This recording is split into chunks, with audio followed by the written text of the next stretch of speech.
Πάμε σε αυτό το σημείο να καλωσορίσουμε στην εκπομπή τον γραμματέα της κοινοβουλευτικής ομάδας του ΣΥΡΙΖΑ, τον κύριο Νίκο Βούτση. Κύριε Βούτση, καλημέρα σας από την Κομοτηνή. Τι κάνετε? Σας ευχαριστούμε για την ανταπόκριση.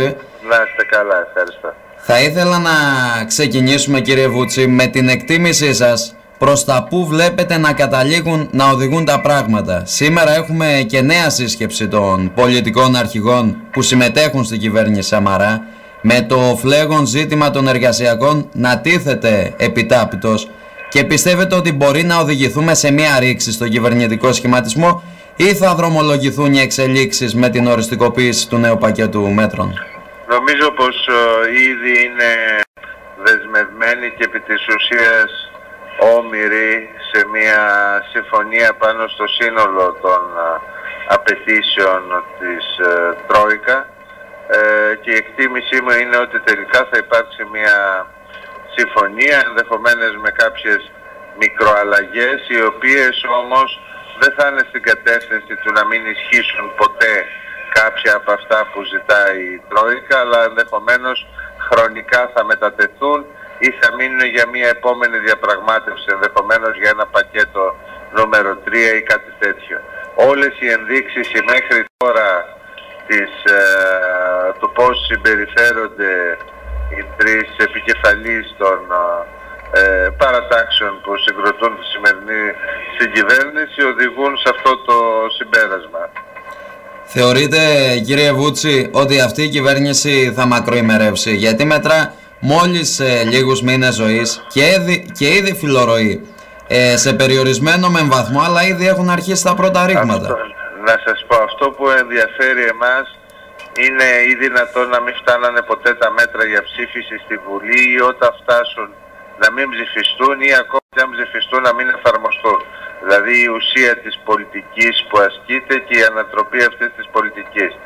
Αυτό, αν σημαίνει και μακροημέρευση ή ένας μικρότερος δραστικά βίος της σημερινής κυβέρνησης, δεν μπορώ αυτή τη στιγμή να το εκτιμήσω. Δεν εξαρτάται μόνο από εμάς, αυτό είναι σίγουρο. Το ζήτημα είναι να βάλει τη σφραγίδα της η ίδια η κοινωνία, ο λαός, αυτές τις εξελίξεις, όπως είχε γίνει και πέρσι περίπου το Φλεβάρι, έτσι ώστε να μετακινηθούν και από αυτές τις πολιτικές και να ανατραπεί αυτή η πολιτική που πάνε να εφαρμόσουν.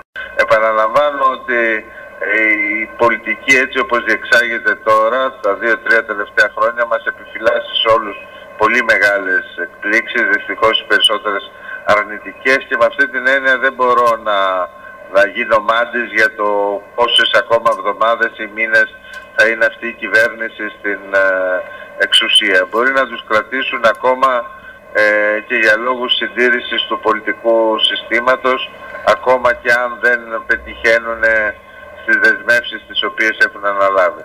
Η διαβεβαίωση του Πρωθυπουργού ότι αυτό το πακέτο αποτελεί το τελευταίο πακέτο επώδυνων μέτρων και μετά θα δοθεί έμφαση σε αναπτυξιακές πολιτικές, σας πείθει ή νομίζετε ότι είναι ένα επικοινωνιακό τέχνασμα? Νομίζω πως δεν πείθει ούτε τον ίδιο, διότι γνωρίζει πολύ καλά ότι αυτά τα προγράμματα είναι εντελώς αδιέξοδα, δεν μπορούν να οδηγήσουν σε ένα περιβάλλον που θα αντιστρέψει το κλίμα και τους ρυθμούς τους υφεσιακούς, ή που θα αναζωογονήσει κάποιο περιβάλλον επενδύσεων, κυρίως βέβαια καταρχήν από το δημόσιο τομέα, έτσι ώστε να είναι δυνατόν να αντιμετωπιστεί το μείζον θέμα της ανεργίας. Πιστεύω πως ούτε ο ίδιος εμπιστεύεται αυτά τα οποία λέει σε αυτή τη φάση. Επειδή χτες άκουσα τον πρόεδρό σας, κύριε Βούτση, σε δημόσια τοποθέτησή του να αποκρούει κατά κάποιον τρόπο την αδύρυτη ανάγκη που προσδίδουν στην εκταμείευση των 31,5 δις. Στην ουσία δηλαδή αμφισβητείτε το διακύβευμα που συνοδεύει αυτή την εκταμείευση? Θεωρείτε ότι είναι μια επικοινωνιακή στρατηγική και όχι τόσο ουσιαστική αδύρυτη ανάγκη? Επικοινωνιακή στρατηγική δεν θα έλεγα ότι είναι μια ομηρία σε ένα σχεδιασμό και σε μια αντίληψη πολιτικής η οποία είναι εντελώς ξένη, εχθρική και επιζήμια για τη χώρα. Αυτό είναι το κρίσιμο ζήτημα και αυτό θα κριθεί κιόλας. Διότι και από αυτή την δόση γνωρίζετε πάρα πολύ καλά ότι στην πραγματική οικονομία δεν θα μπουν παρά ελάχιστα ή και καθόλου από τα αναγκαία καύσιμα. Είναι αλήθεια αυτό. Αυτή είναι η πραγματικότητα.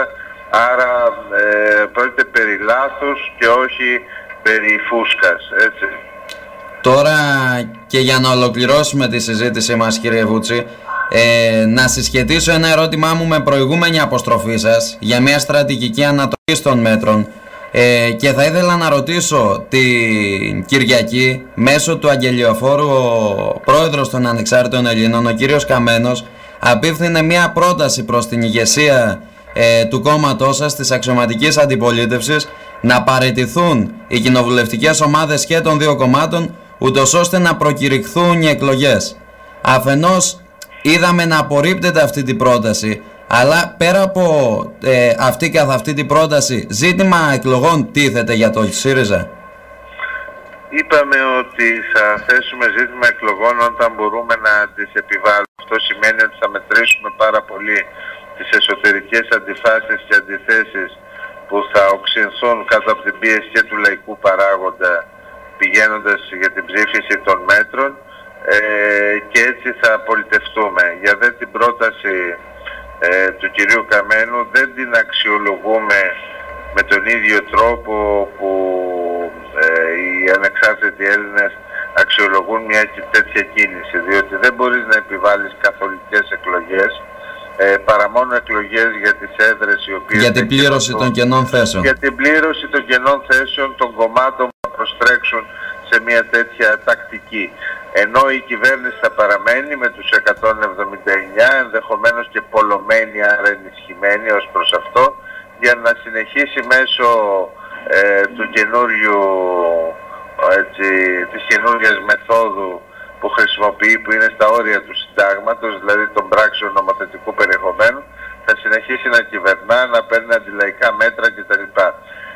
Και πιστεύουμε πως μια τέτοια τακτική από την πλευρά μας θα οδηγούσε σε λάθος συμπεράσματα και τον λαό, διότι θα θεωρούσε ότι προσπαθούμε με τεχνητά τρίκ κατά κάποιο τρόπο να επιβάλλουμε εκλογές, κάτι που θα μπορούσε να μας κάνει την επόμενη των εκλογών ή τότε η επόμενη μειοψηφία στη Βουλή, και άρα να πηγαίνουμε σε αέναες εκλογικές αντιπαραθέσεις χωρίς να δίνουμε το βάρος που πρέπει στο λαϊκό παράγοντα για να ανατραπούν αυτές τις πολιτικές. Τώρα, επειδή μας είπατε για το λαό, και να ολοκληρώσουμε, αλλά θα ήθελα το πολιτικό σας σχόλιο σε αυτό, πάνω σε αυτό. Πώς βλέπετε την κοινωνική, αν θέλετε, κατάσταση αυτή τη στιγμή στη χώρα μας? Ο λαός, αναλογικά με το βάρος των μέτρων που καλείται να σώσει, μοιάζει να βρίσκεται ακόμα σε λίθαργο. Δεν φαίνεται να έχει κάπως ξυπνήσει. Είναι ένα μούδιασμα από την πολιτική του σοκ και δέος, και ένα μούδιασμα, θέλω να είμαι ειλικρινής, και από το ότι μετά τις εκλογές πρόκειψε μια κυβέρνηση που έχει τους ίδιους επικεφαλείς που είχαν οδηγήσει στα διέξοδα το πολιτικό σύστημα, αλλά στα διέξοδα και τον λαό μας μέχρι τον Μάιο-Ιούνιο. Δηλαδή αυτό το μούδιασμα στον κόσμο για το πώς πάλι βρεθήκαμε να κυβερνούν οι ίδιοι δεν πρέπει να το υποτιμάτε. Αυτό οδηγεί σε μια επιφύλαξη, θα την έλεγε κανείς. Δεν είναι λίθαργος, δεν είναι αδιαφορία, δεν είναι πόσο μάλλον ανοχή η συνένεση σε αυτές τις πολιτικές του μνημονίου. Είναι μια στάση αναμονής πάνω στις εξελίξεις που σίγουρα νομίζω ότι θα μετασχηματιστεί σε πολύ πιο ενεργητική και ριζοσπαστική κατεύθυνση. Κύριε Βούτση, να σας ευχαριστήσω θερμά για την κουβέντα μας. Να είστε καλά. Γεια σας.